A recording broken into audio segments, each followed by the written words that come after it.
What's going on, fans? My name's Josh. I'm here as always with my co-host and great friend Matt Liston. What's going on, guys?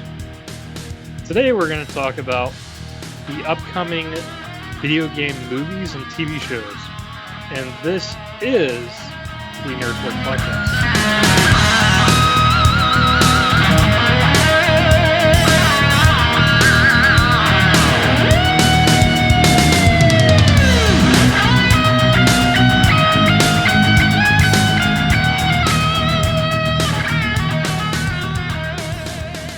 So, Matt, what's new this week? Bring us in with other news. Other news, new stuff. There's a lot of, dude, there's a ton. And I think I've tried to filter out what I think that I found most interesting. So we got a lot, but I'm going to just try to hit the high notes. And we're going to start with, of course, something very near and dear to my heart, Josh, and I'm going to let you guess what that might be. Penis. Oh, no, it's not a penis. No. Oh, it's not. Oh, okay. No, it would be the one and only, the most awesome superhero on the planet, Batman. Yes. So, Josh did an absolutely outstanding article on the webpage, so go check that out for sure. He really broke it down nicely and kind of summarized where we're at, what we know to this point, and everything. And I think it was definitely worth a read. So check that out for sure. But the big news that really popped out was the new Batmobile. Yes. So, yeah, dude. So I looked at that and I'm like, dude, it fits. I think it fits so well into the design and what I feel the Batman's going towards, right? So I really do think that they're going to do this right, and I like it. I like the car a lot. It's very, to me, as soon as I looked at it, kind of like, it also reminded me of, like, Matchbox cars too, in a sense. Yeah. But it really resonated as like that 1960s, late 60s Dodge Chargers look, that real aggressive type front with the inlaid headlights and that overhanging hood part on the front.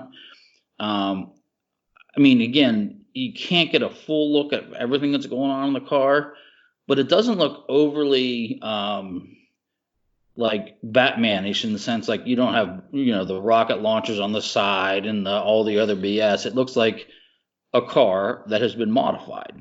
And well, I think that we're going to get at least some of that stuff, because if you look in, no, I think you're going to get it, but what I'm saying is it's not prominent.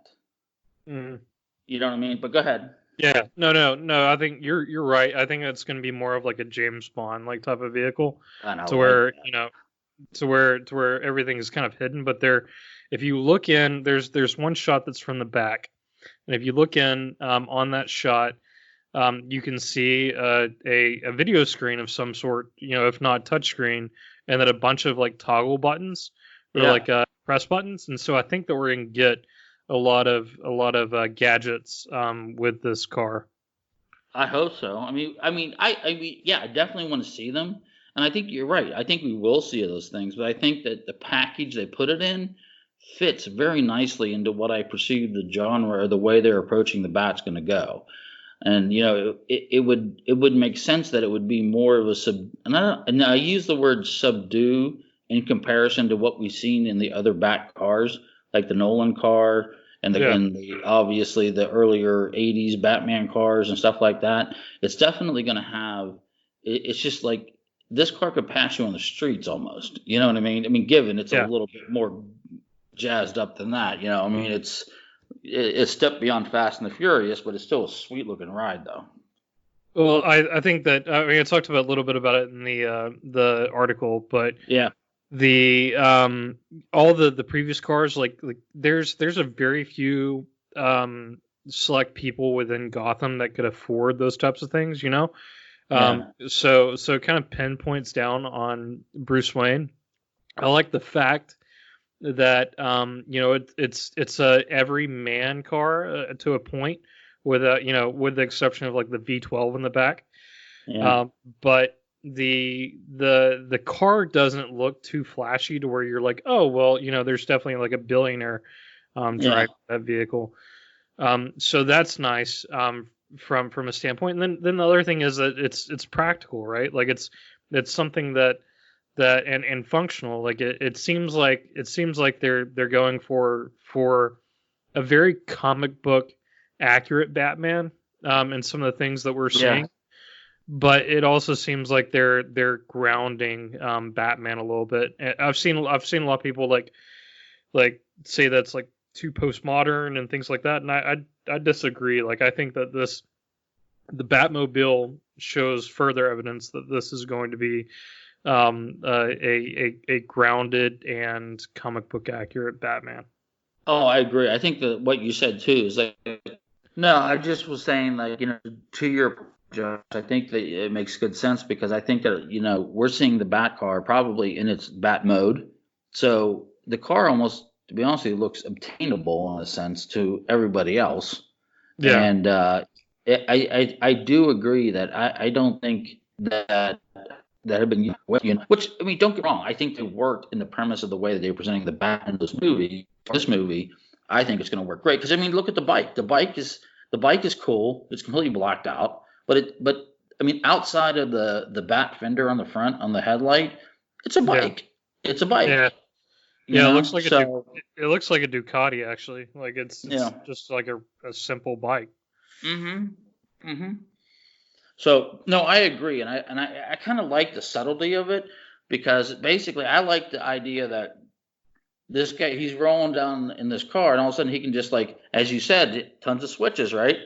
Flick a switch and that shit just turns into like badass. Yeah, So I like it. I think those are great. I'm so glad they leaked those, or well, leaked is not the right word. They posted them, so yeah, but no, I like it. I like the aggressiveness of the front. I like the back end of it. I think it's a good card. I think it looks sweet. I think it looks great. So can't yeah. wait. I think in typical fashion with the way that we get the suit too, we're probably gonna get real life footage of the vehicle in action here in the next week. Yeah. So Well, something to be on the lookout for. well, let's hope. So, all right. Well, let's move off the car for a little bit. And I mean, I do have more bat news though. Go ahead. So let me ask you. 80 years ago, something happened. Do you know what that is? It's about a year from the 80th anniversary of Batman. I would say like Robin, Dick Grayson. You're correct. It's the debut of the dynamic duo, baby. Robin was introduced, man. So it was the official launch of him in Detective Comics number 38. So that's when we got Robin. So it's 80 years for those guys. Very nice. So I thought I'd just throw that out there. It's pretty cool. What sucks though, like the 38 cover, which is just kind of weak. It has Batman holding like a circus hoop with paper over the front of it, and Robin's busting through the paper. Obviously, I'm getting the connection. Obviously, the circus and the whole deal and all that type of stuff. But it's amazing when you look at how far the artisticness of comics has come Oh from yeah. that period of time. It's just it's mind boggling now. I mean, to think that, but no, it's still an iconic piece. It's a beautiful, and it's awesome. I mean, obviously, we talk a shit ton about Batman, and we don't always bring in Robin to the discussions. But I mean, obviously, Robin's one of Josh's favorite DC guys, or Nightwing, I should say, is one of your Yeah. favorites. Yeah. Dick Grayson's So my favorite comic book character. yeah. So anyways, it is official. So there you go. I thought I'd throw that out. Very Check nice. it out. All right, so moving on. Let's go to. I have just a litany of things. I'll say those two. We'll take a little bit longer. Let's go. Oh, so we don't talk a ton about video games that much on here. Well, that's not really true either. I mean, Josh and I do talk at nauseum about video games at certain times, but there's one that I saw. It was a We trailer that came out. What's that? we really just talk about whatever we want to on this. That's true. We do. So guess what? I'm going to talk about this PS4 game that's coming out that looks super ass cool.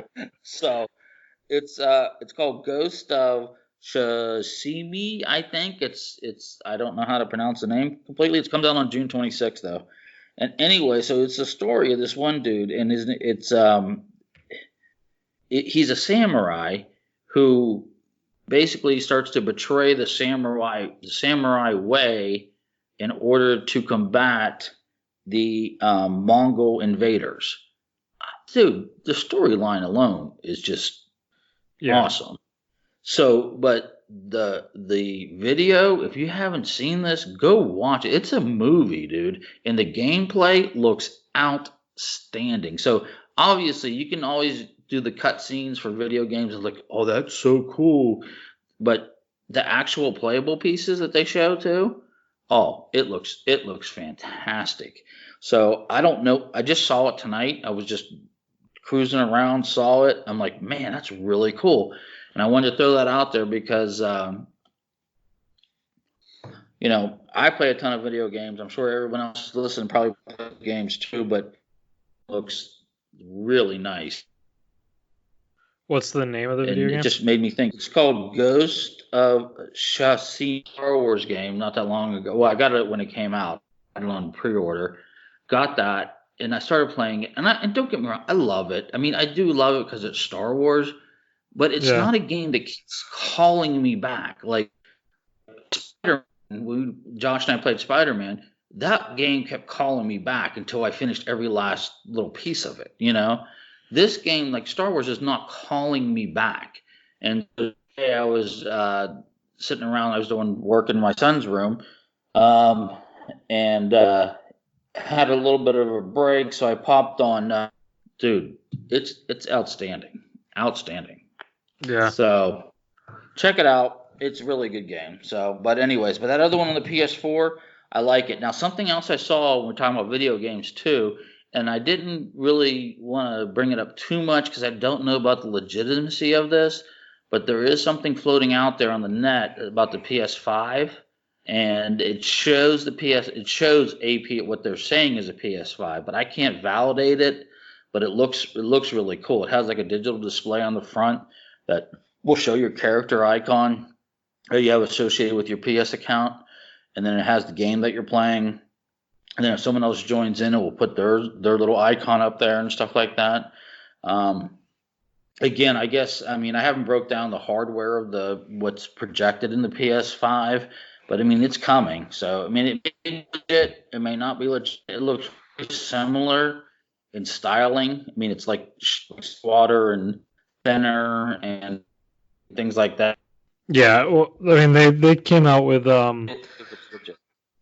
Yeah, they came out with all the specs and stuff on the PS5, and then they were supposed to be announcing the PS5 soon. I think that it's been delayed though with the coronavirus scare.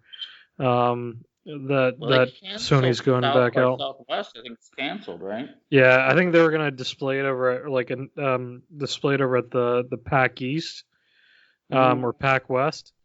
And that got canceled as well. But then you're right, South by Southwest got canceled. Pretty much all the upcoming conventions have been canceled. There was a little bit of PS5 news though. Like one of the first games that is coming out for PS5 was just announced, and it's a Star Wars game. They're coming out with the Star Wars Maverick, which is supposed to be like a flight simulator. For various Star Wars, ships and stuff. Yeah, so it's a lighter game. I don't know like how much storyline or anything like that has. It's being developed by EA, and it's going to be they specifically designed it to be one of the first games on PS5. That's awesome.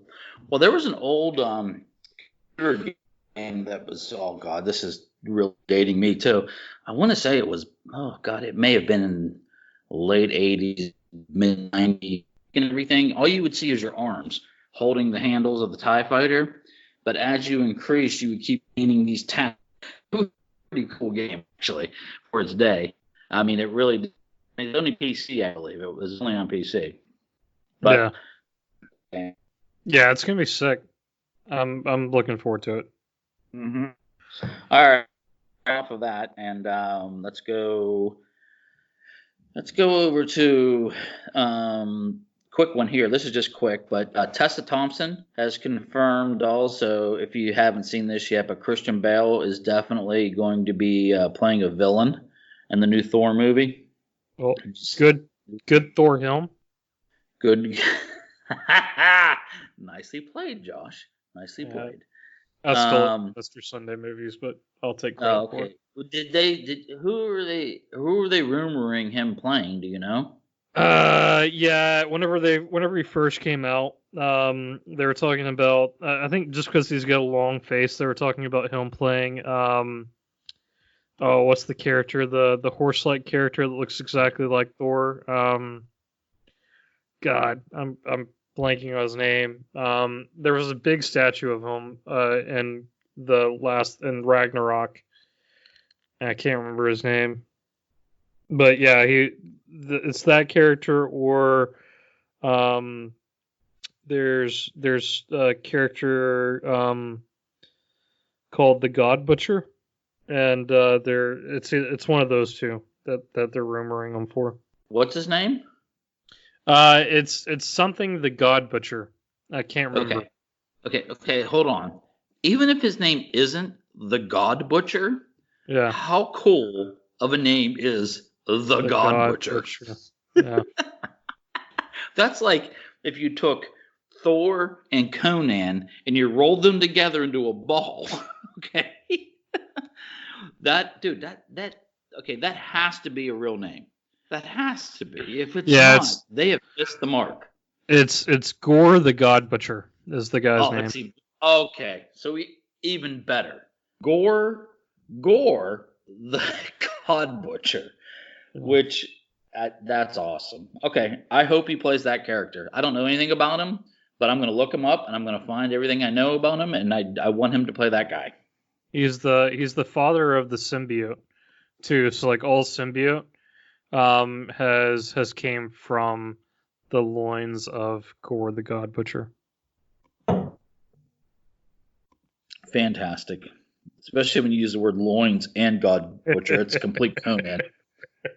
I think that oh, wonderful. So anyways, that's just kind of a tidbit there to throw that out there. So this is one that we may, and I don't want to get too deep into this or get too whatever on this one situation, but so I started watching on Amazon Prime, Hunters. Yeah. And it's like Al Pacino's. It's actually his first TV role. I mean, if you consider Amazon TV, I think you have to at this point. Like TV's kind of evolving into like a streaming thing, but I think you kind of have to. I mean, the production factor that we get out of these platforms, that's not TV production. I mean, it's movie production. I mean, it's not. Yeah, I would say like what we consider cable TV, like HBO, Showtime, like that type of production value. Yeah, premium content. I mean, definitely. So, but anyways, I like it. I think Hunters is an interesting show. There have been some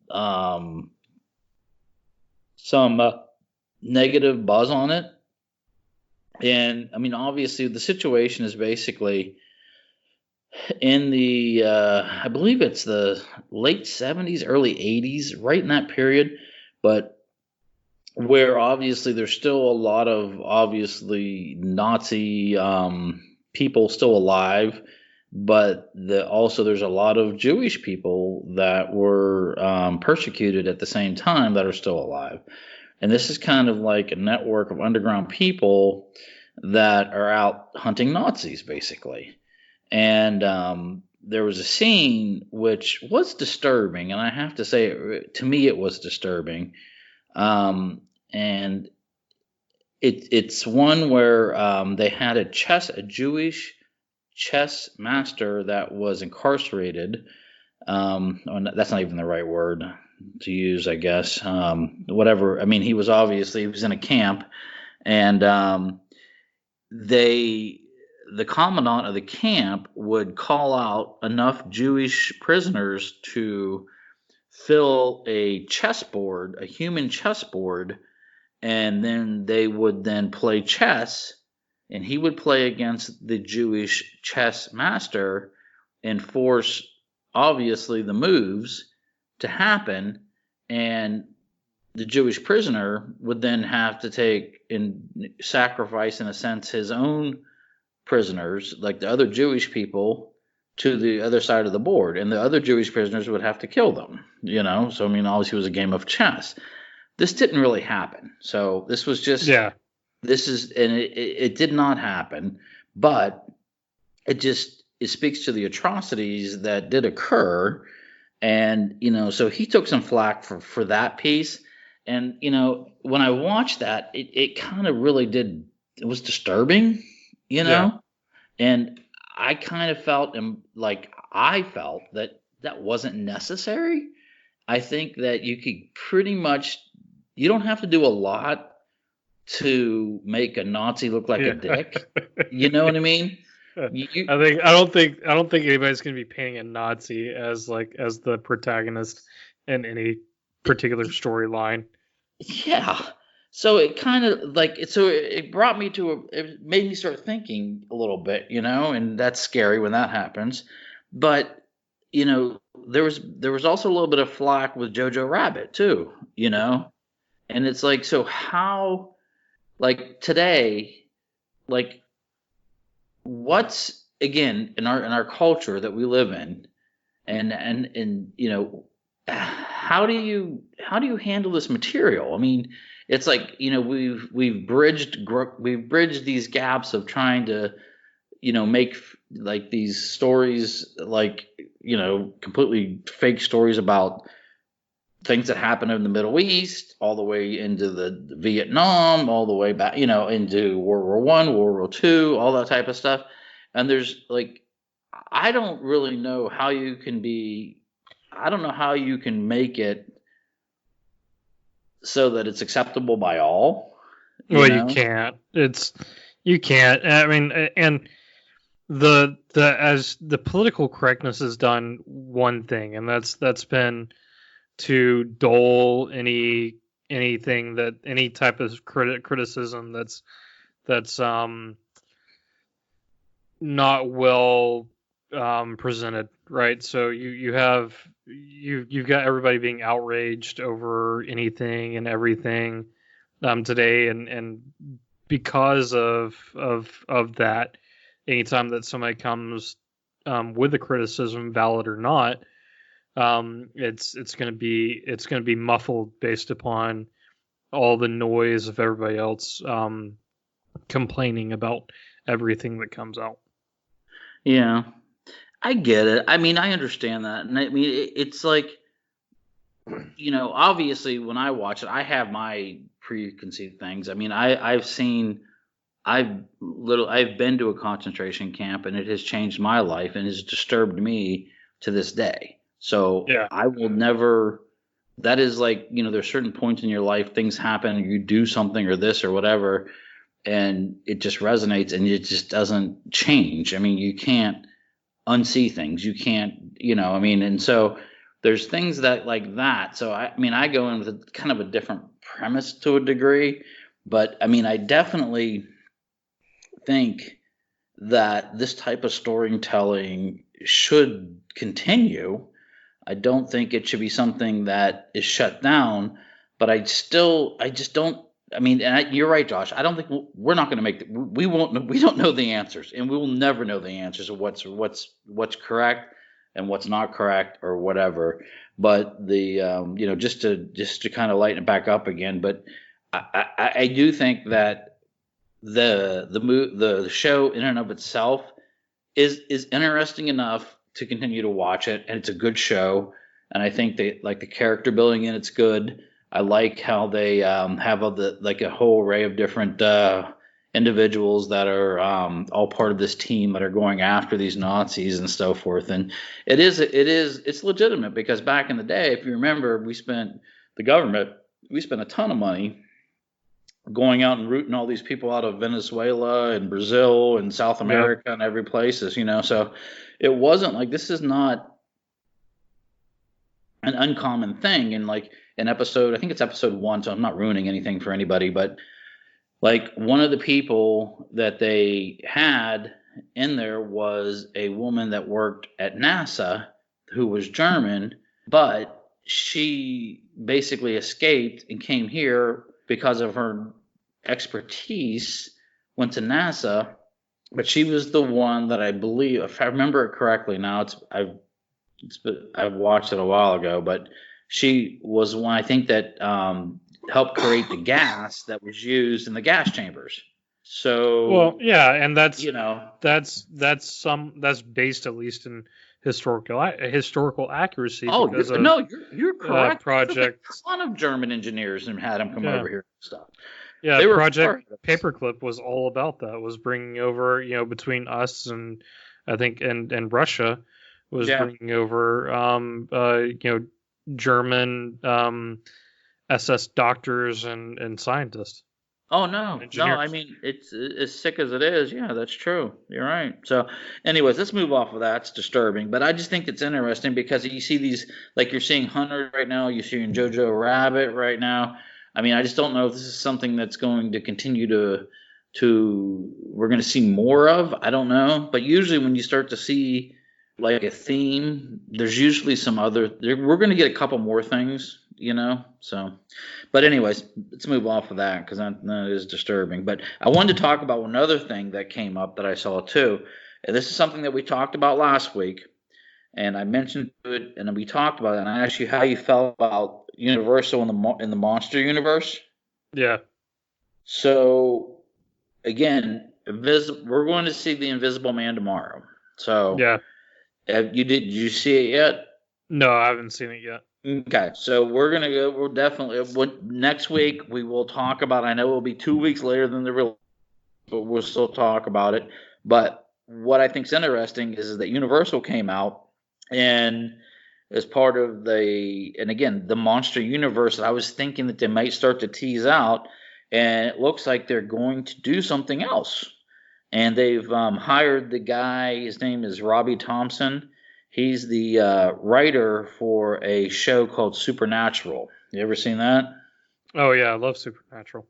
Ending this season. They're on their last season. It's the 13th season, right? Yeah, it's something like that. It's been on for a long time. Yeah. So anyways, they're going to take him. He's going to write this, okay? So it's untitled at this point, but they are stating that it is coming from the classic monster, like, legacy that Universal has. So my thought is maybe I wasn't too far off that they might be going down that road. Again, I'm not talking about a like continuity in the sense that they're all going to live in the same linear timeline and all that type of stuff. But I still feel strongly. I think Universal is going to grab this by the horns and like realize we did a movie for $7 million and we're making a shit ton of money. And we got a cadre of like dusty characters. We can blow the dust off these bastards and start making some more stuff, Yeah. So I mean, we're talking werewolf. We're talking, you name it, So Mummy, it would do well. It's just you have to, you got to make monster movies to make monster movies. You can't have an ulterior motive to have them all like build a universe for them to all live in. You kind of have to do them as like one-off shoots. So, and I agree with you. Like they did, and I agree with you back in the day. But back in the day though, and see, this is where I was starting to wonder. So you know how we talked about the lack of creativity that we see today. Yeah. We talk about that. We talk about this. So now Marvel's going to go down this road. But if you remember back in the day, I'm like back in the day way before even me and you. Okay, this is back in the day. Yeah. Okay, so it wasn't. They had those type of like movies. It was like it's Dracula versus Mummy. It's it's something versus something, or it's Godzilla versus whatever. Well, we're gonna have Godzilla versus King Kong, right? So I wonder. And I hope they don't do that. I just don't want them to do that at all. But I start to wonder and think that are they thinking that they're going to be able to recapture the golden age of cinema and bring this back and like find Bela Lugosi's like grandson to do something for him or something. I don't know, but I think it's interesting. I think Universal's making a good choice with this. And I think that they picked a great guy to do it. I mean, I haven't watched Supernatural. I've seen a couple of them like it first started, but it's just one of those things where I just didn't have enough time to keep catching up with it. But the people that like it, they really like it. It's good. It's really good. It gets a little campy at times. Yeah. But it's a CW show, so it's not like it had the biggest of budgets or anything like that. Right. So anyway, so Universal is going to do that. So we'll see what happens as we get on that one. So yeah, and just to be clear, you're talking about Frankenstein, right? No, we don't know what it is. Oh, I think that they released it today. They were talking about Frankenstein. That must have just came out because when I read that, that was only like hours old. Oh, so that's great. If it's Frankenstein, that's fine. Yeah, 3C Movies did a video on it either yesterday or today, and he was talking about Frankenstein's monster. So I don't know if that's rumor or if that's gospel, but that's what I've heard is going to be is Frankenstein. Well, it would make sense because he's a cornerstone. I mean, he's a pillar. Yeah. I mean, he's definitely a pillar. I mean, if they own that, then more power to him. So we'll see. I'm going to watch that for sure. So whatever happens there, we'll let you know. Hey, something else I saw too, which looked, I mean, it's kind of like getting out of the whole genre too. But dude, have you seen the trailer for Greyhound yet? No, I keep on seeing that pop up. Oh my God, you have to watch it, dude. It is just amazing. It looks amazing. Dude. First off, I want my $4.99 back that I spent watching Midway, which is a complete freaking turd. I mean, really? That was oh my God. Did you watch that? I haven't seen it yet. That's actually one of the ones that I do want to see. That in 1917. Dude, I could make a PowerPoint presentation that'd be more entertaining than that. I mean, graphically, it was so bad, Josh. It was so poorly done. It was just garbage. I mean, okay, first off, if you guys want to see Midway, go watch the original. Yeah. That's a good movie. And if you watch the original, okay, here, I'll give you this. I'll even go as far as this. Go watch the trailer for the new Midway and watch the trailer for the old Midway, and then you pick which movie you want to see, and I guarantee you will watch the old Midway. That I guarantee you. It was so bad. I mean, it's like must have been like a high school project for someone that just got a hold of CGI or something like that. It was just piss poor. Story was horrible.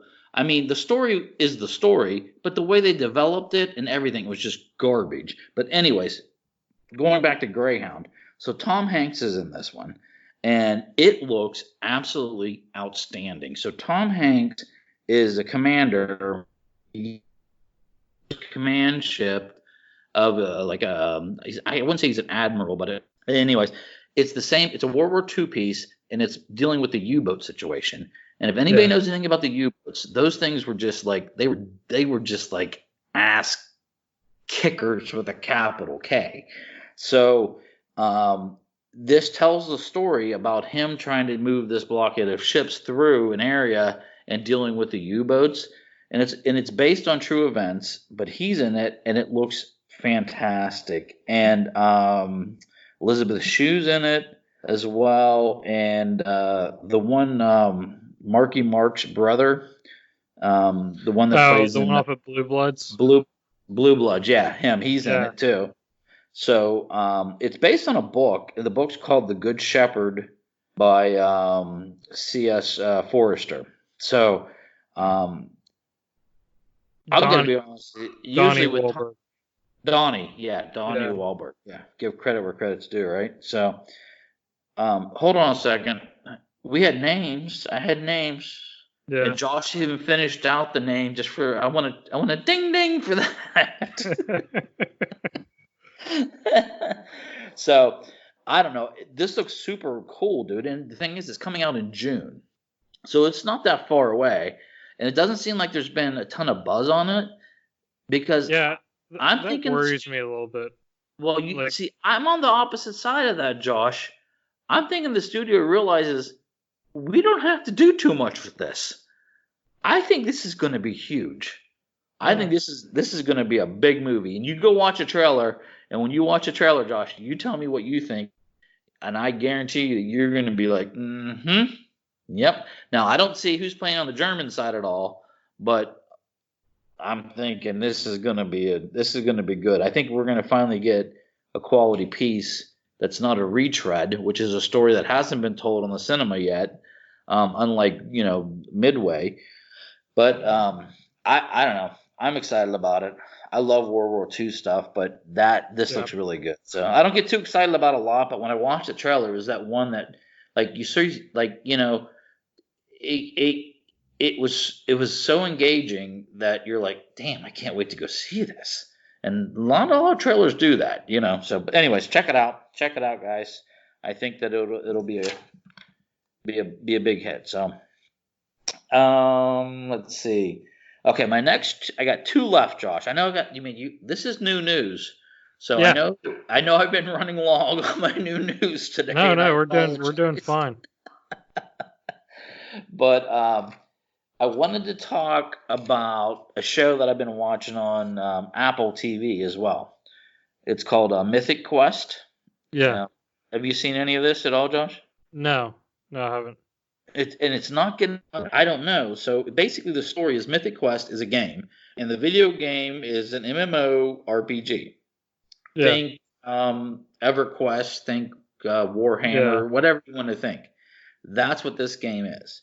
And this particular right now, Mythic Quest is the creme de la creme of this genre, and they're now releasing their add-on, their expansion pack, which is called Raven's Banquet, and that's what the story is about. Now it's set in a what do you call it? A game design studio, so it's an office basically. Okay, so this parallels a lot to The Office, but in a very fresh genre. It's not paper, it's video games. Okay, so it's obviously more relevant to today, and I don't know. I like it. To me, I think it is the same type of thing we talked about before. It's a single community, and Community, he plays on it too, and Danny Glover, Cootie, I believe is his name. Oh, no. I'm thinking Donald Glover. Yeah, Donald. Yeah, I did the same thing when I was talking to Sean. She's like, "How old is that guy?" Like, not that guy.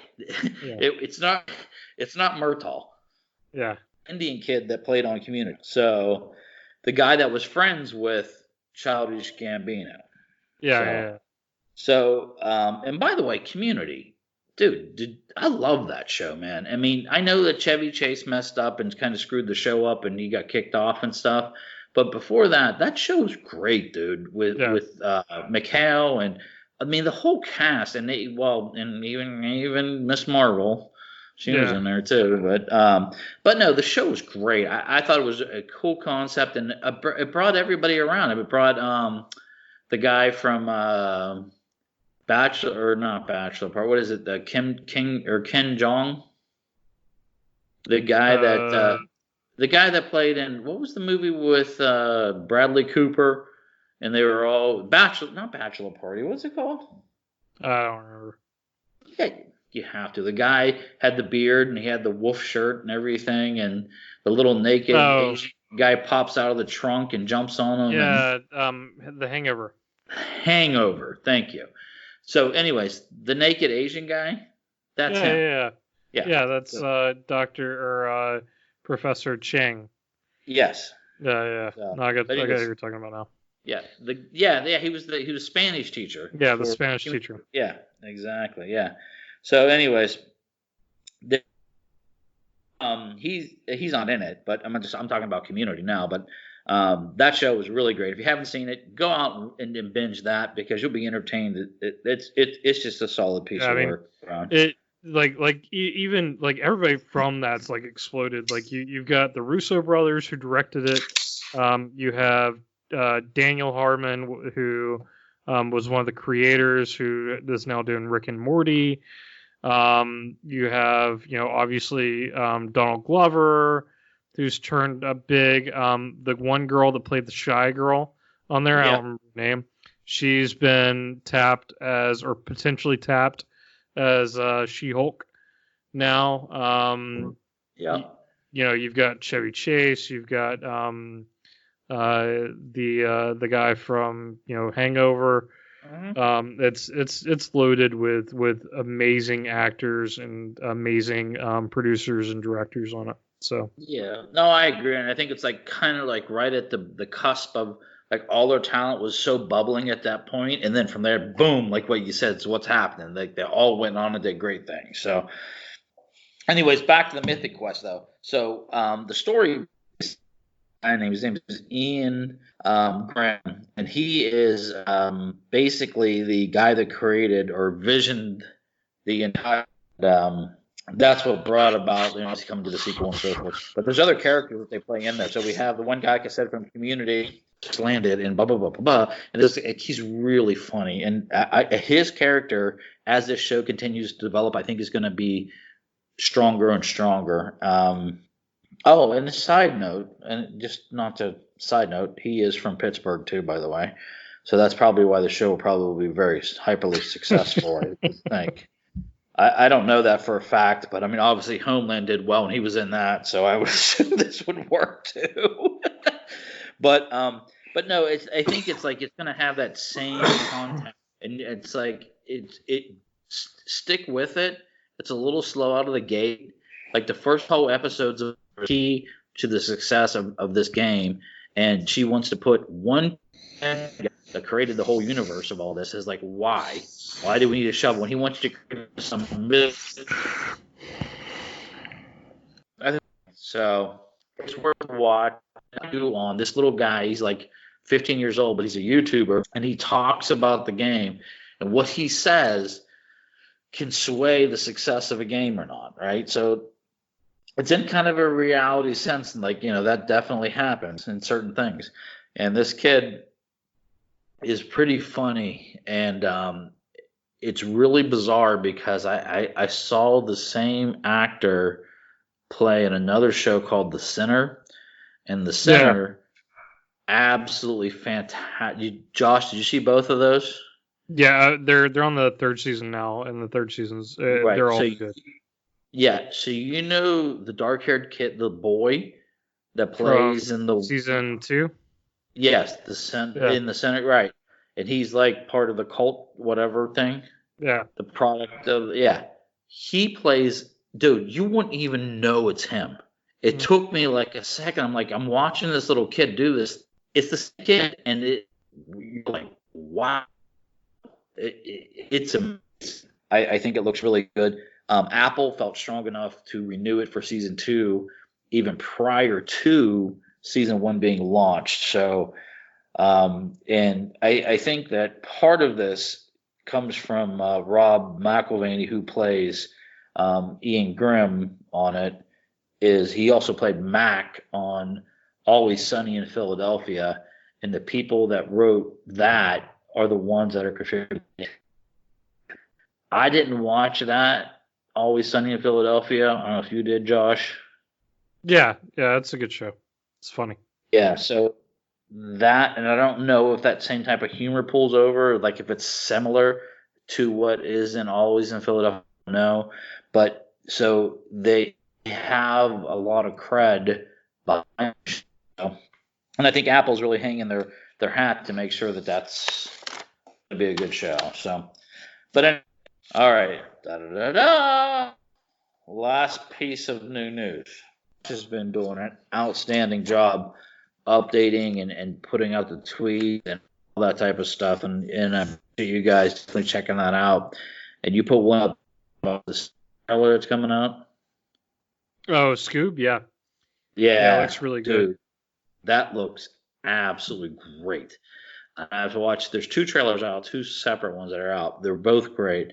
They're going to give you the origin story of Scooby and Shaggy, which I kind of like. Hasn't been done yet. I kind of like that. That's kind of cool. But what really just blew my mind, and is when Thelma was going through the computer and it showed like the development put Big Dastardly. Do you know who Dastardly is?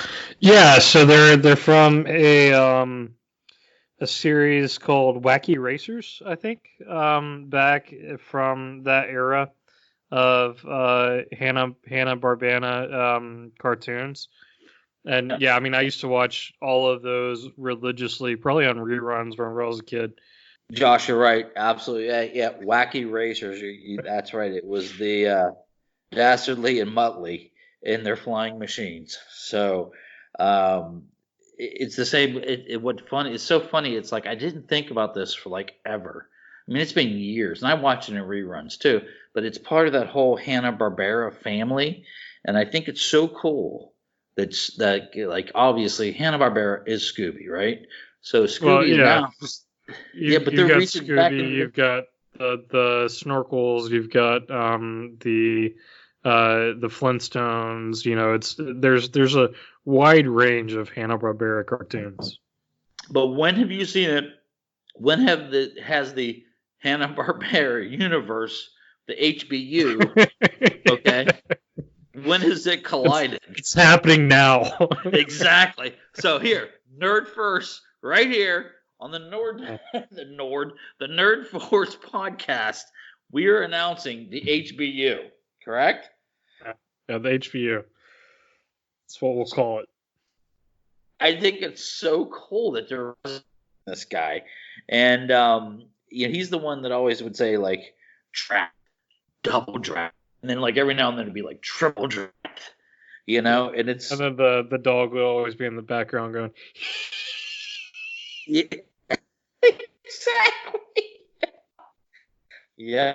So I always called it Blue Falcon, like when I used to like watch the reruns, but it was actually it wasn't a Blue Falcon. So, anyways, that looks cool, and I like Wahlberg voiceover on that. So I just think that when you take Scooby, it has. If you don't really know Scooby, knows. As long as they don't do with Scrappy what they did in the last Scooby-Doo movie, I'll be good. Yeah. That's where they made him the villain. Yeah. I like the live action ones that they did a long time ago too. I like those. I mean, I liked Matthew Lillard as Shaggy a lot. He went on to do the voice of Shaggy for a long time on the cartoon. As he should have. Yeah. Yeah. But the only thing that I didn't like about those was the Scrappy Doo twist on it that they did. I just didn't think that it fell as well in continuity with the cartoons. Well, first off, Scrappy was a mistake from day one. Never existed. That ruined it. Having like Scooby's cousin, the big gray, the redneck one, the hillbilly. I hated it. Puppy power. No, that was stupid. And hopefully they, when we get into what we're going to consider, Josh. Okay, so for the HBU, I'm taking them out. Yeah. Oh, okay. I'm good with that. He can be. Okay. He can be the expanded HBU, the EHBU. Exactly. Yes. He's not continuity. So, anywho, that's all I got. So finally, I am done with my new news. All right. I don't really have much to go on to that. We're going to be talking about video games. The only thing that I really wanted to add on to that was talking about the Final Fantasy. I'll kind of open on that as we talk about video games. Yeah. We with the success of Sonic and even The Witcher on Netflix, there's been a lot of news within the past week about various video game projects coming out to different streaming services through the guise of TV series, and also with various movies that are coming out. Obviously, we know of a few of them. Uncharted, which we talked about ad nauseum, which begins shooting, I think, next week. So that'll be coming out. We'll be getting a lot more news of that here in the next month or so, I'm sure. There's a long list of various things that are coming out. So I'll kind of go through it. The first one that I want to talk about, in connection with the new video game that's coming out for it, Final Fantasy. The TV show, they're making a live action TV show based upon the storyline of Final Fantasy 14. And that's going to be produced by Sony Television, but there's no note of where that's going to be dropping at. So I don't know if it's going to be like a Netflix thing or if it's going to be a Amazon where that will end up at. Any thoughts on that? I think that this will probably be Prime and Netflix. Yeah, I have a feeling you're probably right.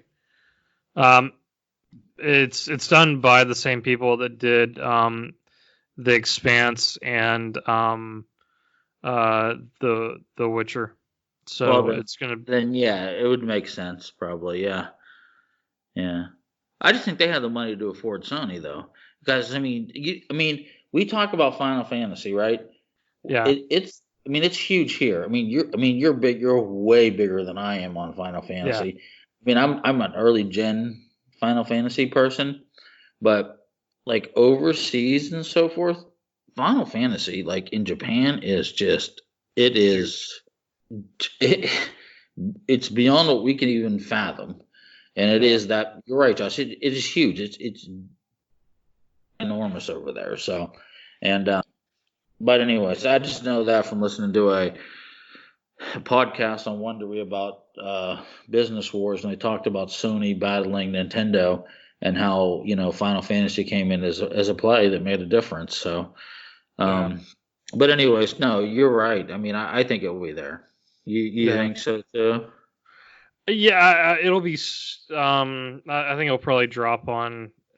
It's hard to say because Amazon's making a lot of good moves towards bigger properties, so I wouldn't be surprised if it ends up on Amazon Prime. But I would say probably either Amazon or Netflix. Yeah, those ones two that could handle it. To kind of sway off topic briefly, the demo for the Final Fantasy 7 remake came out this past week. Have you played that yet? No, my kids are talking about it though. They haven't played it. I don't know if they've played it yet or not. You played it? Go ahead. Break it down, brother. Dude, it's fantastic. Like I haven't played it obviously because I'm in California, away from my PlayStation, but I watched somebody play it online and walked through it. Dude, it's like it's the same plot obviously as the original Final Fantasy 7. Yeah. But it's blown away like thematically between not only the characters and the immediate scenery, but all the background scenery, the cutscenes, the dialogue is so much more in depth. Like you can tell like this is one of those games where they must have recorded like hundreds of hours worth of dialogue just for the fact that it could possibly come up. Like Biggs within it, the big black guy with a machine gun on his hand. Yeah. He like at some points whenever you beat one of the a series of MPGs or NPCs, like the people that you're fighting, he'll start singing da da da da da da da da, like it's like just like humming to himself, and like just like the thought that's went into like to all this and the banter between them. It's the same thing that we've seen with like Uncharted and various other properties, and they're you can tell that even though it's gotten delayed so much, they've spent that extra time just making it so much better. I'm extremely excited about this game. Oh, that'll be great. What any, when? It got pushed back to September, I think. Okay.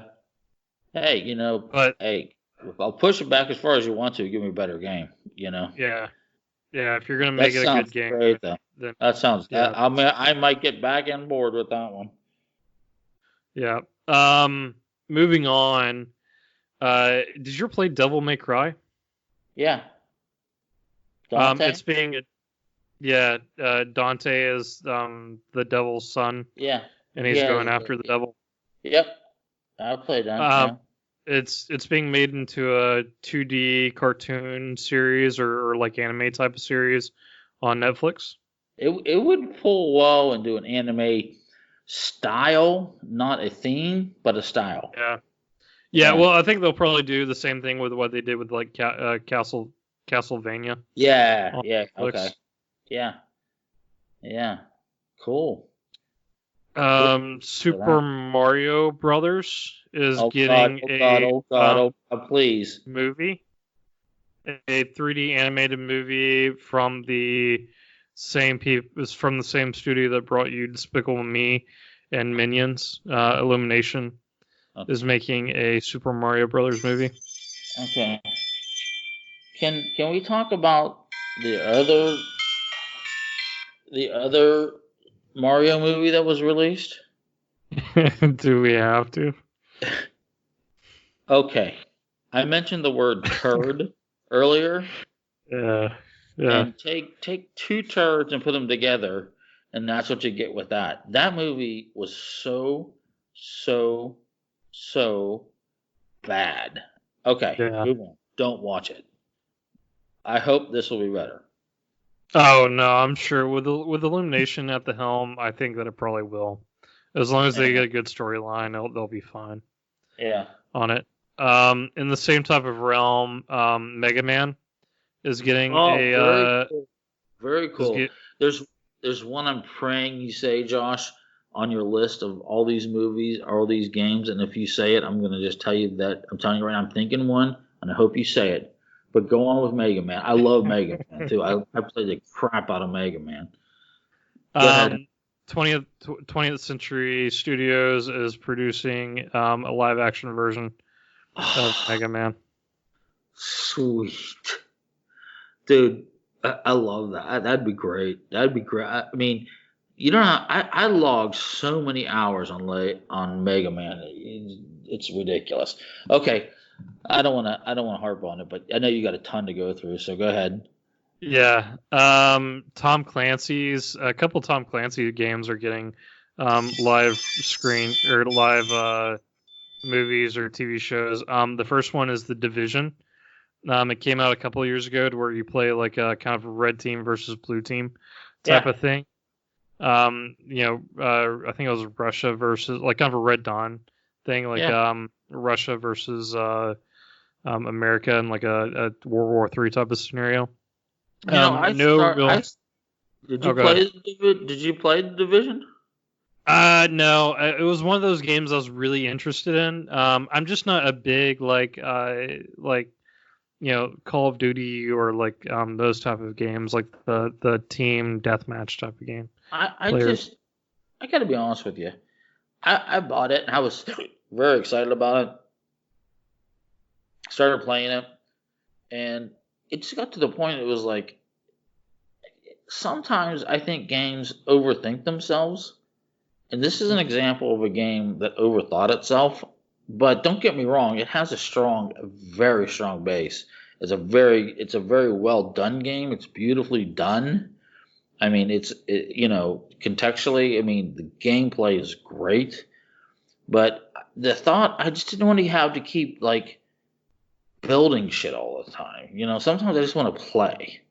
And this is a game that it was a time grind, and it's like I didn't have the time to put into it. I wanted something. I don't know. I just didn't want that. But the game was deep. It was engaging as far as the story and everything. But I dropped off on it, and I know Division 2 has just dropped to $9.99. Yeah. I was thinking about picking that up and seeing if maybe Division 2 would be better, but I haven't, so I can't weigh in on Division 2. I'm not saying it's a bad game. It's a game that definitely, it's a game that you have to have time. And I think when you have time to put into it, because if I remember, I think Seth was a big Division guy. He played that a lot. And yeah, I don't know. I mean, I remember him talking about it a lot. But anyways, so not moving on. But anyways, Tom Clancy games are great. I mean, Rainbow Six, all those games are good. So speaking of Rainbow Six is getting not one but multiple films made of Rainbow Six, starring Michael B. Jordan from Creed and Black Panther. Oh, sweet. And the lead role is John Clark, the commander of the Rainbow Six. Great. Good call. Good call, man. Good call. That's a great series, man. That's a good game, man. I like that game too, and it's similar to the other ones too, but plays a little bit different. But I mean, I like it, and I love that he's getting that role though too. Though that's good for him, man. Yeah, I mean, he's a fantastic actor. You know, done right, it'll do well. Yeah, I think so too. Call of Duty is getting a some type of film adaptation. I don't know if it's going to be live action. Yeah, live action film adaptation. Oh. I don't know if it's going to be a series or if it's going to be, and there's no like whether it's going to be like World War II, whether it's going to be like Modern Warfare, you know, or if they're going to do multiple, and start out with the particular time frame and then work from there. But wow, that's one that you can really go and like. I could see that being. Well, I mean, again, these could all be big or bad, right? So I could see this one being either a smash or a complete bomb, you know. And no pun intended, but it's just one of those games like that. That's what launched with the original. Was it the PS3? Was the first launch of that series, I think. Of Call of Duty? It's been around longer than it has. I always get Call of Duty and Medal of Honor confused. I know Medal of Honor has been around for a long time. I think Call of Duty's been around since like when they launched the PS3. I think that was the game they launched with. Yeah, I mean that could be true. I just don't know. And it was really good, by the way. It was absolutely outstanding. It was a World War II piece, and it was just phenomenal. It was at that point when they launched, they utilized every engine component that the PS3 could offer, and it played so well. So I mean, don't get me. The Call of Duties have been great, but they've gotten to a point where. Like dude, I'm not gonna lie to you. I get confused.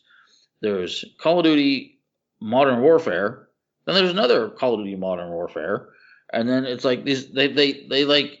I don't know. It just.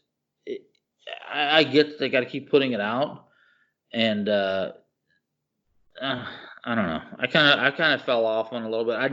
There's a new one out, a recent one, I should say, not new. It's kind of a little old now, but I had zero desire to play it. But anyway, it'd be interesting to see what direction they go in, what genre, if it's going to be modern, if it's going to be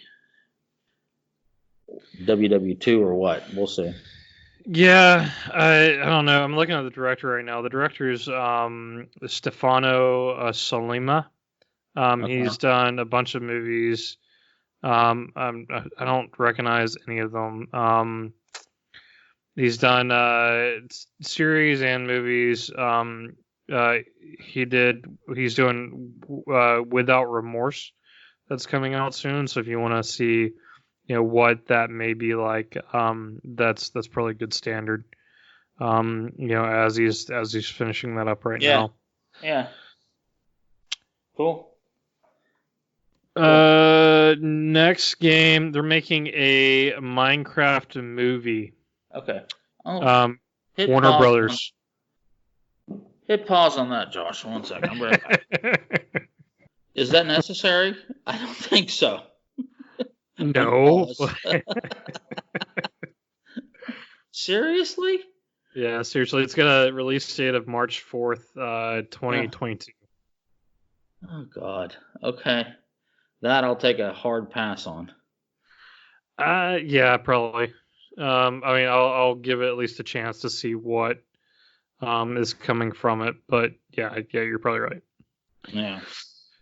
I know Resident Evil's already been done in the past to ad nauseum. However, Netflix is making a Resident Evil TV series that could work out really well.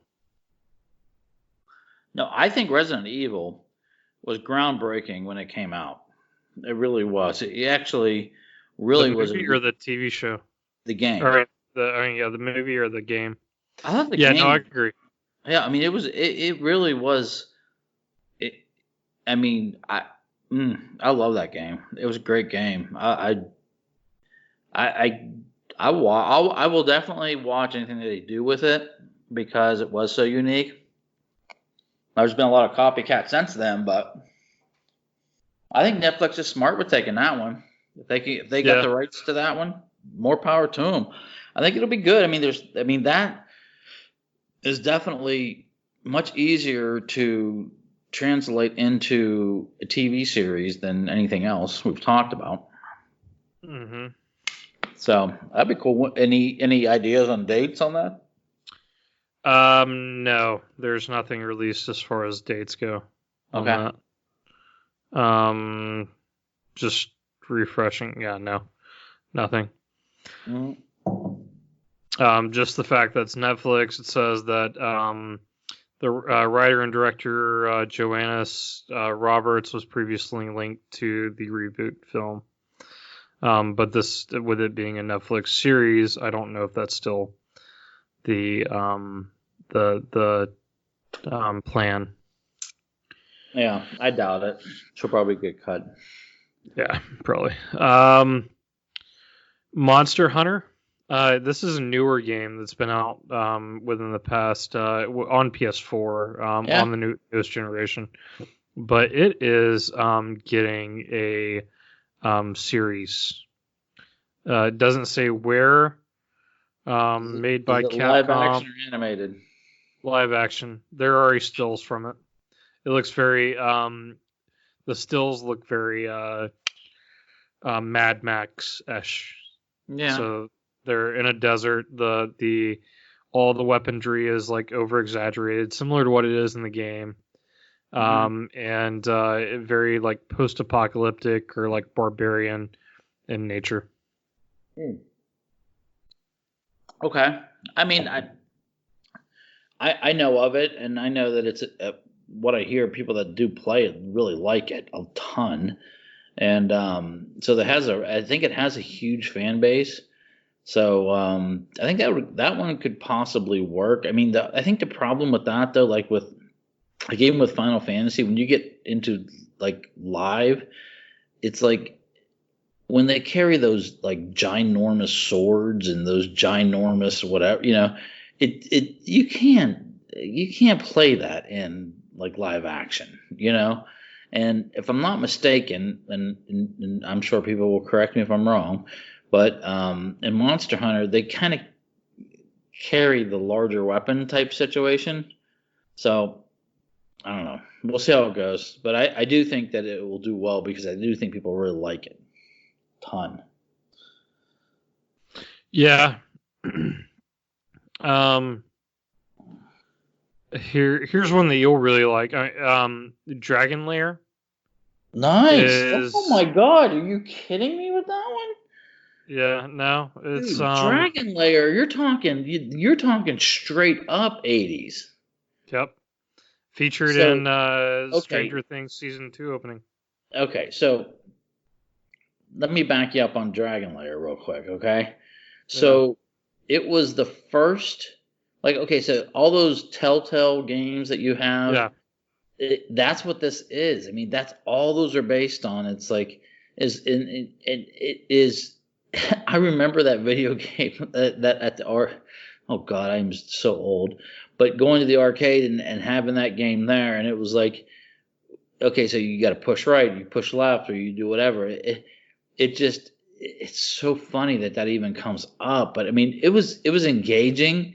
It was very interesting at the time, and I think that because of its uniqueness, and I think because of the like for me, for example, take me for example, right? So I wasn't a huge person that played that. I was more of a Gauntlet person. I would play Gauntlet to death. I played Gauntlet to death, and but that was always there. And it's like when you were done and you had your last quarter or whatever, and you're ready to leave, you're like, oh, I'll play that. You know what I mean? I'll play that. But I mean, it was always there, and it was unique, and it was a cool game, and I just find it interesting because you know what? That's never, Josh. It's never come back though. Dragon Layer's never come back as any other type of game though. It's never been they've never redone it. They've never redone it. They've never touched it. And you know that kind of makes me wonder. I don't even know who owns it. I'm assuming it was Atari, but I don't know. But Atari's long gone, so I don't know who owns the properties of Atari. Probably Activision now, but I don't know. I don't know who owns it, but that would be cool. I mean, the guy was awesome. He's like a little skinny dude with a old like English Norman invasion type of helmet, pointy helmet thing. So what are they saying about that? That's going to be live or? I don't know. There's actually this one's crowdfunded. Okay. They're going to. There's an Indiegogo page. So, hold on a second. It's crowdfunded. So now they're trying to tap in to the market. They're thinking now, all those people from the 80s are finally making money. So now we're going to go ahead and see if they're willing to pay for this thing. Is that what it is? Yeah, the Indiegogo is closed, but it did make $731,000 on Indiegogo. Well, so I mean, they could come out with some type of movie. Yeah, they could definitely do something with that. That's a lot of money, dude. Yeah. I think it would be animated, but well, anyways, that's cool, dude. I like that one. Yep. Obviously the news that we got the other day is that there's going to be a HBO series made from the Last of Us. Last of Us. Yeah, thank you. So you know we've for those that haven't played The Last of Us, it's a very much character-driven story based upon like post-apocalyptic scenarios. So it's if you think about Walking Dead without the zombies. Yeah, that's essentially what Last of Us is. Yeah. No, I haven't played it either, but I mean, I do know that the people that have are really engaged with it. So that's another one I think that has a strong. It not only does it have a strong fan base, but it has a strong contextual nature that I think would work. You know. Yeah. And I definitely think that one probably out of most of what we've talked about so far.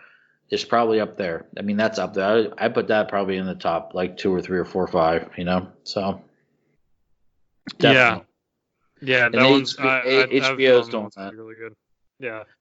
Yeah. Yeah, they need that too. They need a really good win at HBO. They do. They absolutely do, yeah. And HBO will get it though.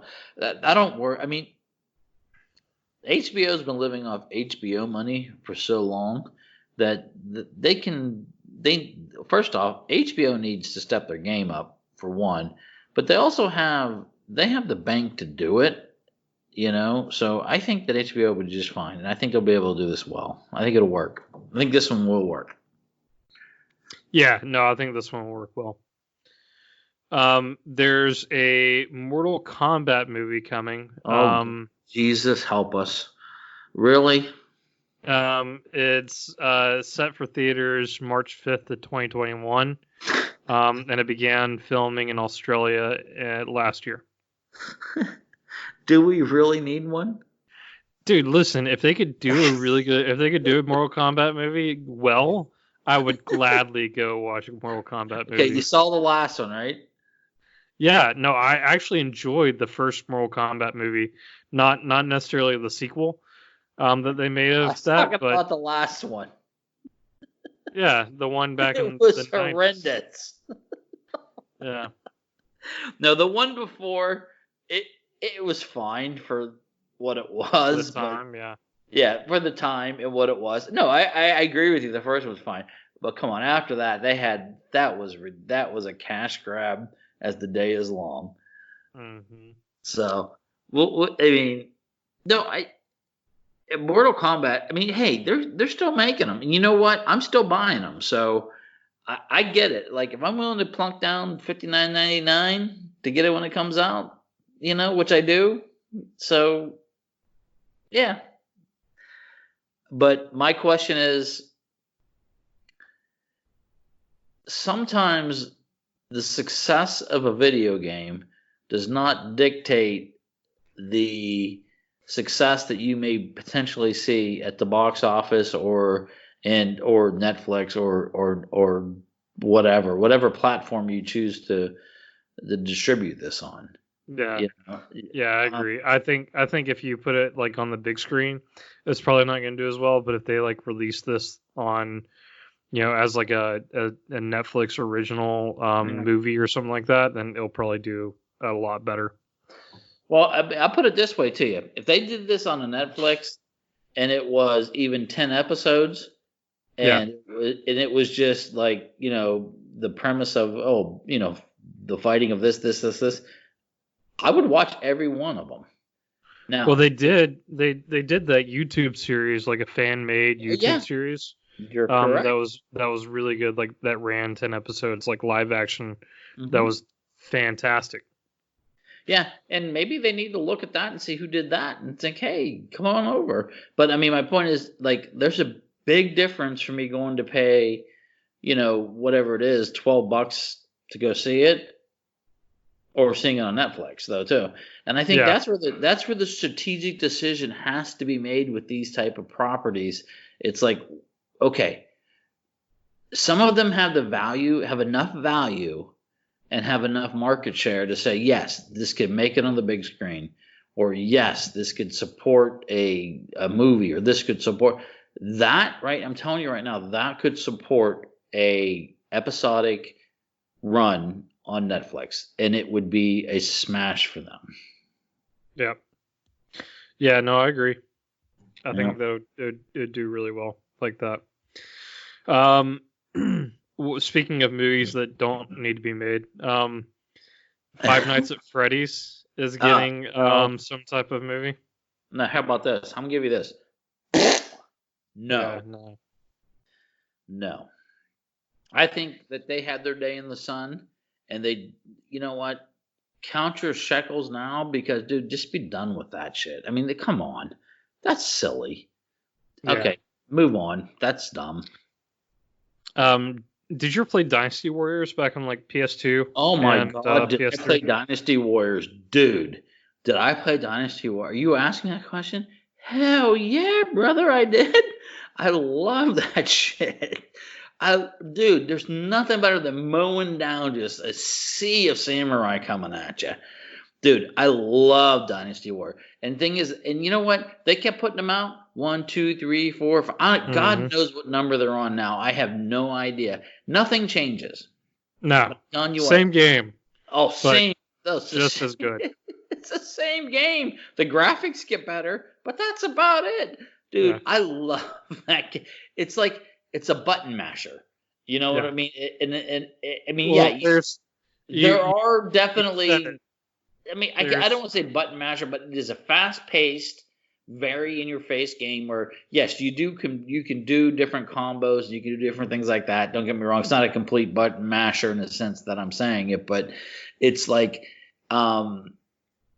it's I don't know. I like it. I love the game. I love the gameplay of it. So, but please tell me, what are they going to do with this, Josh? What do you got? There's a trailer for it. There's a trailer? Please tell me it's one dude mowing down like 30 guys. I don't know. I haven't watched it.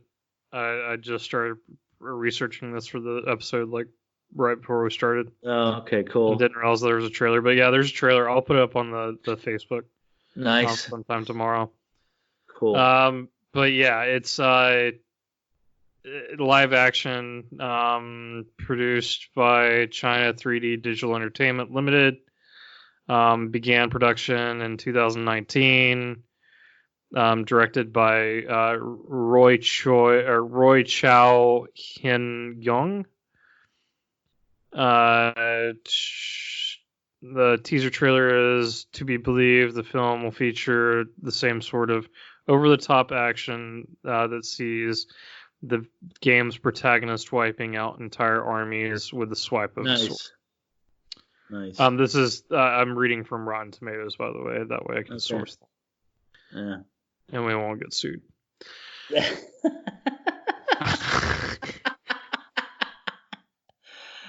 No, dude. But that's all it is, and it is fun. And all you do is rush from one section to another section to another section, and then of course you go see a big band of something, you start mowing them down. Oh yeah. Some guy on a horse comes in like, oh my god, I gotta kill him.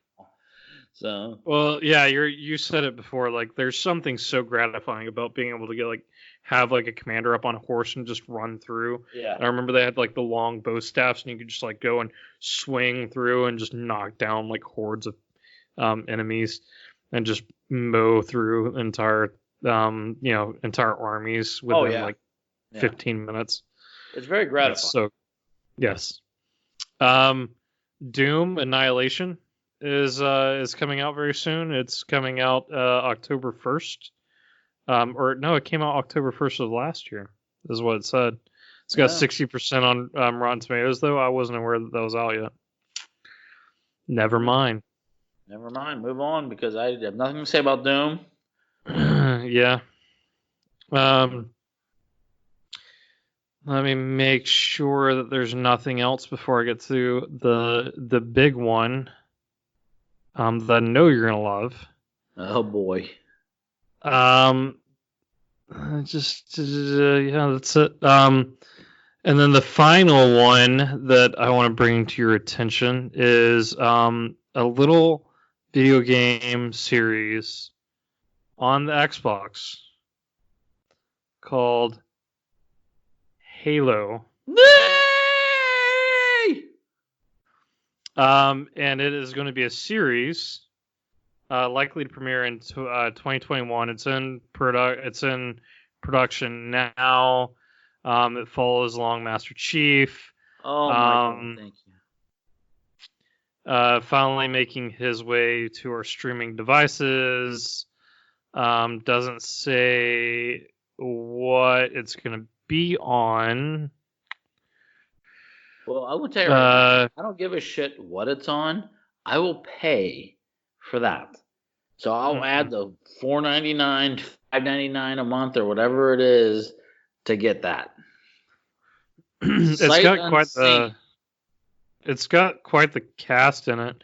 Master Chief is going to be played by Pablo Schreiber from American Gods. If you saw a picture of him, you'd know exactly who he is. I can't remember who he is off of the top of my head. I don't think he's the main character. Who did he play in American Gods? This is gonna bug shit on me. You look that up, and I can sit there and riff on that for a little bit because I'm telling you right now, this has been so long. This has been coming so long.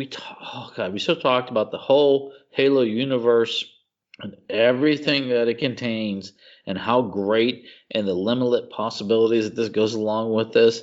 And it's like if they do this right, they bring Master Chief in the right way and everything else. I mean, this can go on. This is definitely something that they can keep building on and building on and building on. And then hopefully we can finally get an actual movie too. But I'll be honest with you, the way that things have been looking on the other platforms, I'm good with just having it there. I'll just take it right there. That's fine with me. Mm-hmm. But Halo is a universe that people that play it, they know it. I know it. I love it. And I'm telling you right now that it is endless. The possibilities are endless what you can do with that. And I can't wait to see like a warthog being run through. And oh, it's going to be so awesome, dude.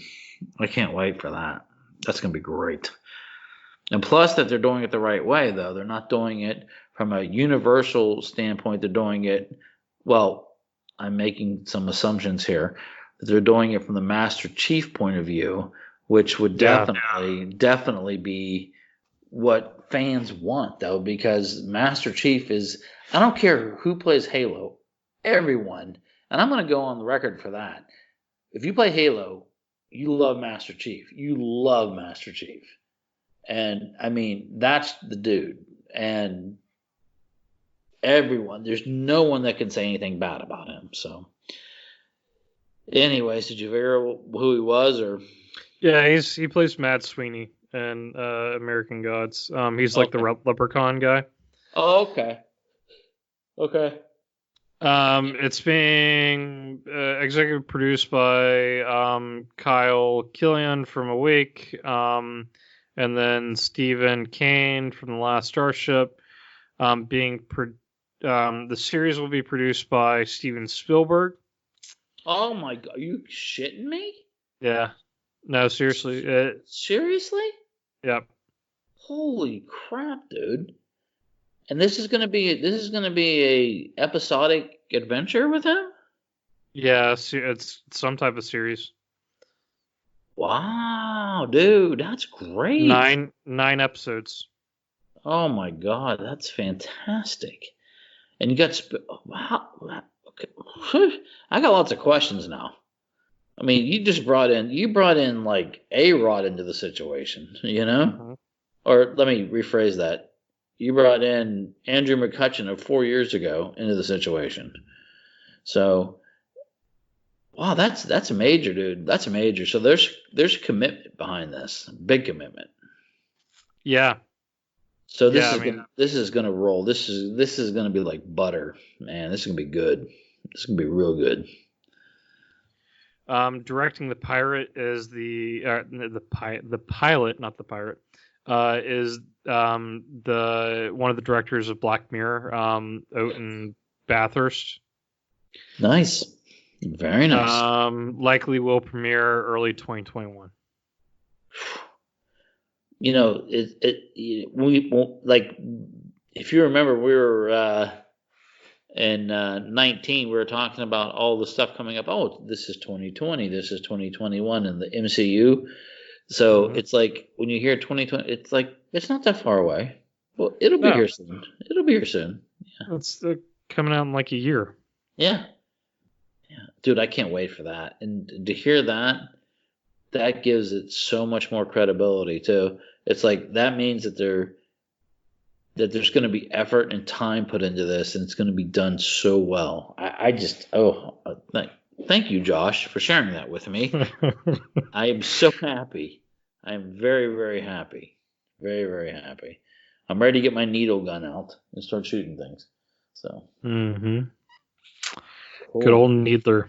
Yeah. All right. So let me ask you this though. So that's the end of your list, right? Yeah, that's what I got. All right. So of all the video games that you've played, and I know you, and you played quite a few, what would you like to see made?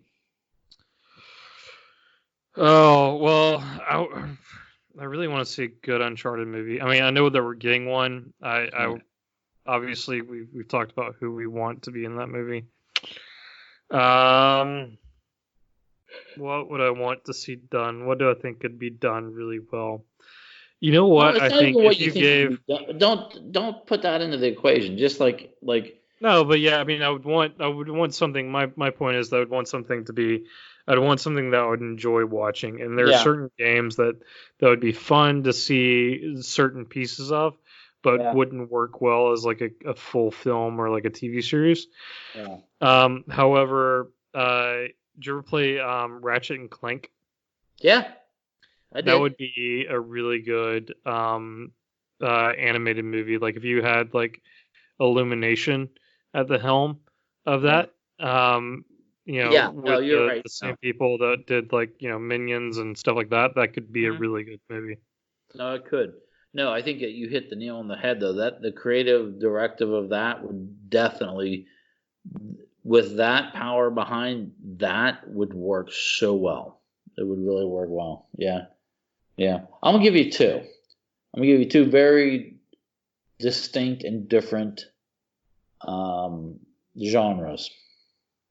In the Okay. same line, in the same line of talking about how you were saying Ratchet and Clank and that, I would like to see a similar type of development. I don't know how it would work completely, but the answer to Mario from Sony was Crash Bandicoot. So Yep. Crash Bandicoot along the same lines as what you were saying in that or not Illuminati. What is it called? What? Illumination. Yeah, I said Illumination. Illuminati too, but yeah, Illumination. Yeah, yeah. It's not a secret cult of cartoons. Just for the listeners. So Crash Bandicoot, I would like because I do think that there's a lot of pieces with that. I think it would be cool. The other one that I have probably invested a very large portion of my life into would be two. Actually, there's two. There's two more. I'm sorry. Um, we'll start with the first one. Diablo, Yeah. Diablo, Diablo 3, and how you would do that. I mean, I'm talking hack and. I mean, it's that Diablo 3 is a hack and slash. But the other one that I probably had spent, I'm going to say altogether, I'm not, this is not underestimating it. I probably have spent a year of my life living in Baldur's Gate. So, um, You're I, talking about like a physical year. Like if you put like all the minutes in a day and multiplied that by 365, yeah, you mean like that many minutes yeah, within video game. yeah, it's the same one that I gave a story about a long time ago about where the computer crashed and I took it to Geek Squad and it had pictures of my children on it from when they were babies and the computer went in and I'm talking to the guy and I told my wife, I said, we got to take it up there to get this shit off. We got to get the pictures off because if we don't get the pictures off, they could be lost forever. And I get up there and the first thing I say to the guy is like, hey man, I got like 3 years of Baldur's Gate on here. I gotta get this off. And she's next to me and she's looking at me and she's like, oh, and the photo files. I need all the photo files as well.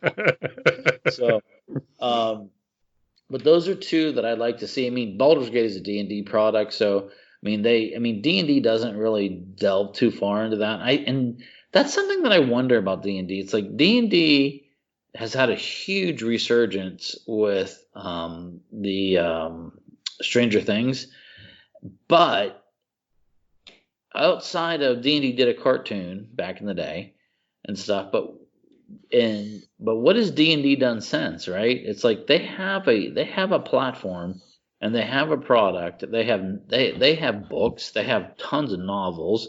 I mean, I read a ton of D&D books and there's a lot there. I mean, there's a lot. I mean, it's a whole world that they've created and now have made in a sense continuity that could be played out very quickly. But those are two that I think would be cool. One, Diablo, just from the hack and slash side of it, and then two, Baldur's Gate from the D&D side of it.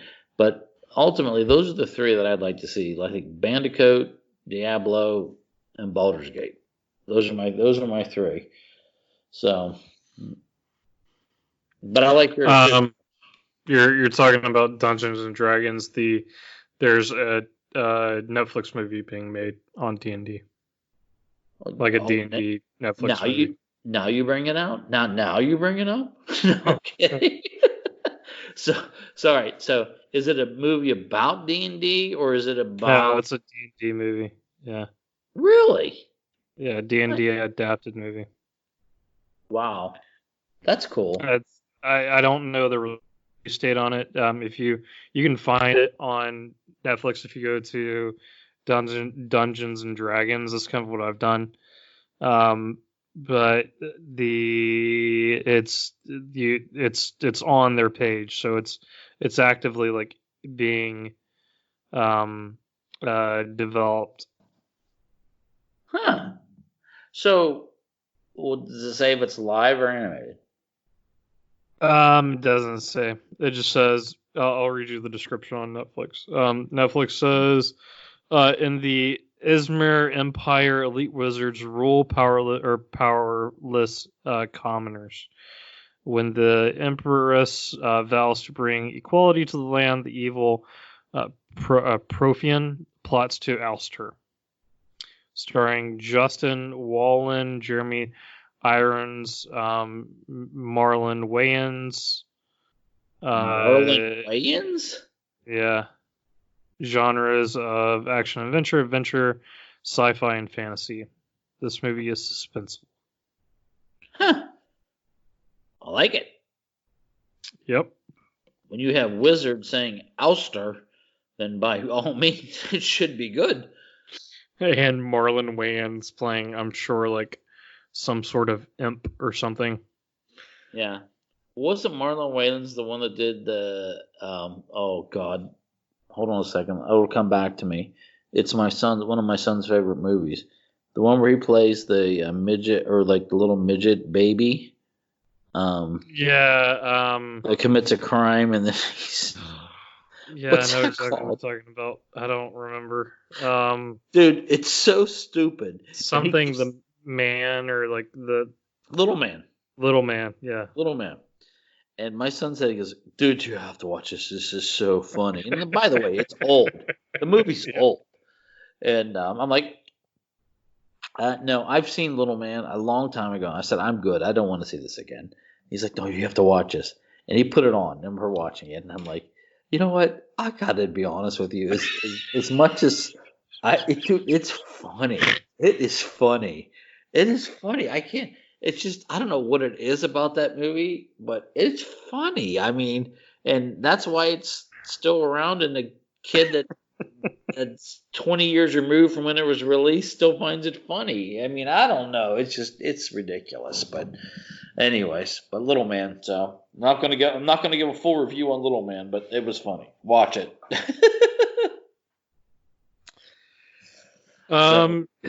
Yeah, that's all I got. I think that's a good note to end on. Yeah. Did you have any other news or anything additional to add on to what we've talked about today? I did hit Danley up tonight and said, hey, dude, give me a question or whatever. So, but I'll give you the traditional this is a Pittsburgh thing. So, Danley said that he would love to give a question and everything, but he is in the middle of working a fish fry at the fire department. Very nice. So, yeah. So, for all the Catholics that may listen to us on Friday, you eat fish during the Lenten season, I guess.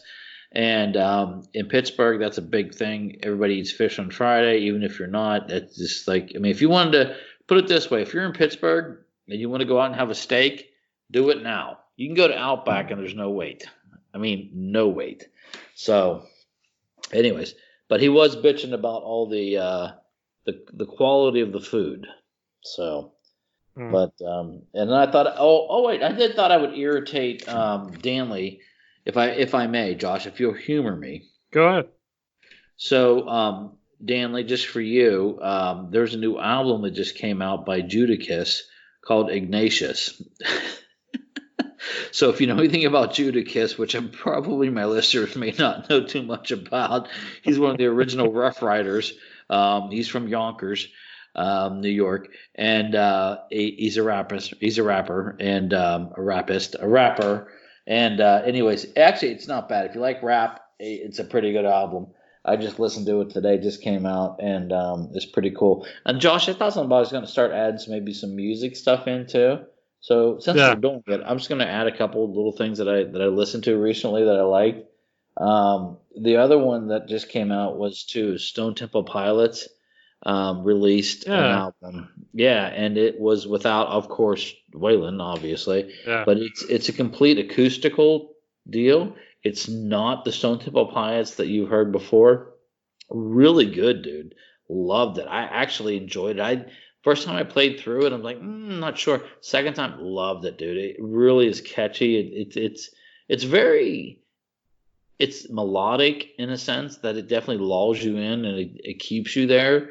And I think it's a good piece, and it's worth a listen if you like that type of genre. And the last thing, as far as country goes too, Lauren Elena, she has a 6-shot that she dropped today too, which is pretty good. I like her a lot. She's pretty talented, and anyways. She went to high school with Andrea, right? Well, she should go on the podcast then. Oh, yeah, I mean, I would be happy to have her. I think she's probably a little bit too busy for us. But... Josh, who could possibly okay, what could you possibly do on Fridays between 10 and 1 o'clock in the morning? I don't know. But no, she's really talented, and I think like her new album is really good. She's got a really nice voice, so I do jump around a lot with my likes, but I know that Danley loves to hear about my rap love, so I thought we'd throw that out there. And I already give props up to the Beastie Boys coming out on Amazon soon, so watch that. But other than that, I think I'll start doing that. I think I will start throwing a couple new releases up, because I do definitely make an effort to try to listen to new tunes at least once a week to see what's new and what's popping and what's out there. So anyways, that's it. That's all I got, Josh. Cool. We'll add that as a new segment of the show. Yeah. We got nothing else. I just wanted to take a second and point out we've broken our first milestone record on Facebook. Thanks, yeah, thanks. Hey, you know what? I want to give Josh a thanks though. Josh, props up to you, brother. You have really done a ton of work, and it's appreciated. And you do way more than I do, and there's no doubt about that. But I mean, as I keep watching it grow and see what's going on, that's props to you, brother. So. Thank you. Yeah, I mean, obviously I loved doing this. I love that people actually enjoy listening to us and reading our articles and being a part of the Facebook page and Twitter.